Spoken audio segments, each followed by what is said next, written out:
Welcome to Mr. Thompson's Math Tutorials. Today what we're going to be looking at is using Trig to find areas of triangles, and we're going to be using this formula right here. Okay, all right, so we already know how to find some areas of triangles when we have this information. So when we were given the base and the height, we know how to find the area of a triangle. So this is the base right here, it's 6, and this is the height right here. And we know that 1/2 base times height is equal to the area. So if I multiply, let's see, this would be 1/2 times 6 centimeters times 5 centimeters.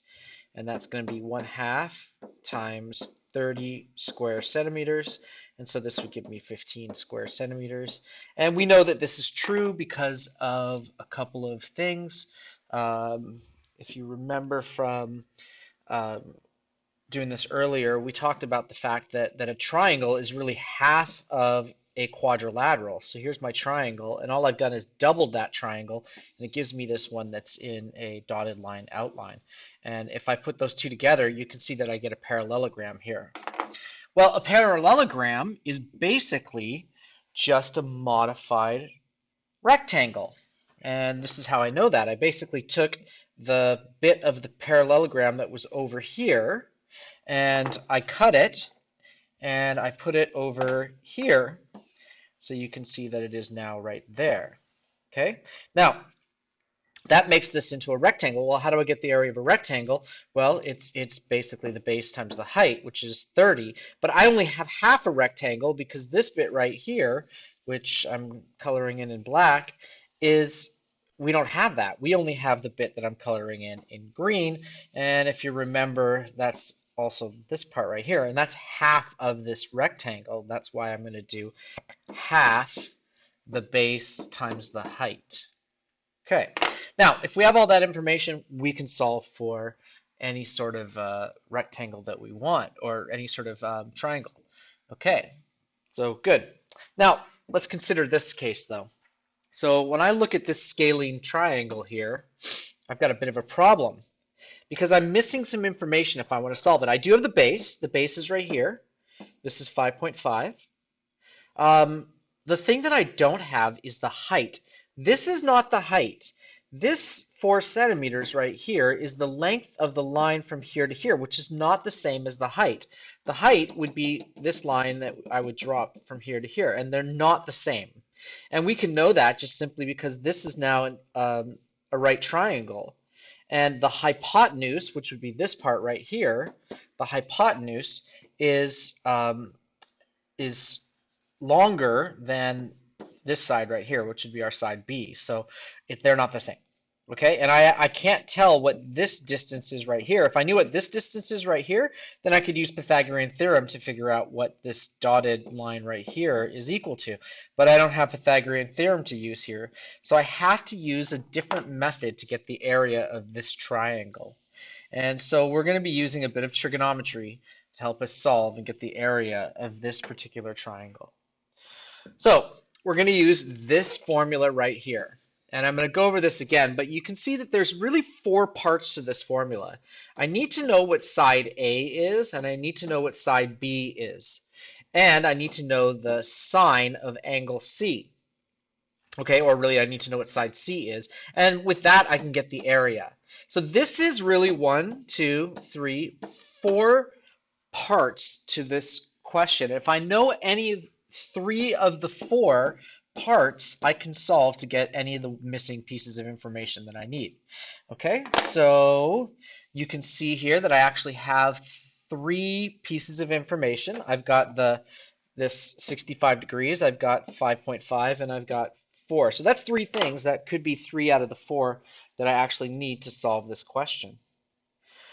So we have to do a little bit of defining here. So let's quickly look at that. Some definitions. So first of all, on this particular type of question, the angles, we're going to label our angles with a capital letter. So for instance, this is angle A, and this is angle B, and this is angle C right here. And we know that angle C is 65 degrees. And our sides, we're going to label with a lowercase letter. So this is side A, side B, and side C. Okay, so now that we have those things defined, we can start to solve this question to find the area using this formula. So I basically start by plugging in numbers. I know that side A is 5.5 centimeters. Oops. Let's pretend it's 5 for this particular case because I wrote 5 in the formula up here. So we'll pretend that's 5, and we're going to pretend that this is actually 4.4. Sorry about that. 4.4 centimeters. Okay.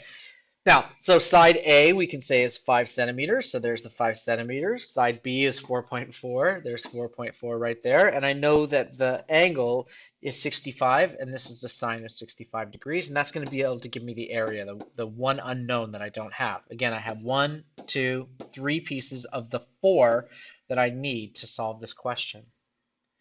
Okay, so I'm going to simply work through and start to solve this. So the next step would be here. I'm going to multiply 5 times 4.4, and that gives me 22 square centimeters. Okay. I'm going to continue on. I get here half of 22 is 11 square centimeters. Then I'm going to find the sine of 65. Sine of 65 right here, and that's going to give me 0.91. And then I simply multiply 11 times 0.91 in order for me to get the area of this triangle, which is 10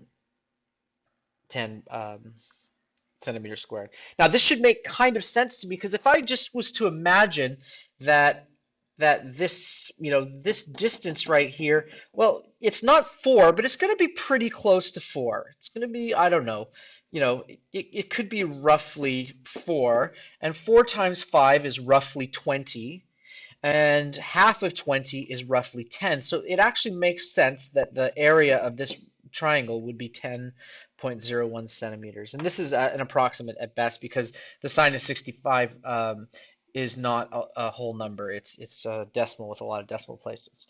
So my accuracy is off a little bit. Okay. So once again, I'm just going to restate that as long as I know 3 of the 4 pieces of information that are in this equation right here, or in this formula, I can solve to get the missing 4th one, okay? So as long as I know side A, side B, angle C, or the area, and it can be any combination of those 3 things.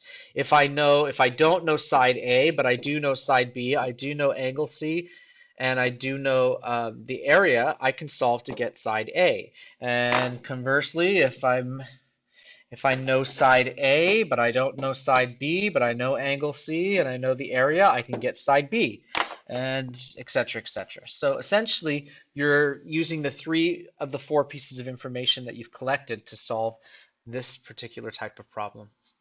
Thank you for watching.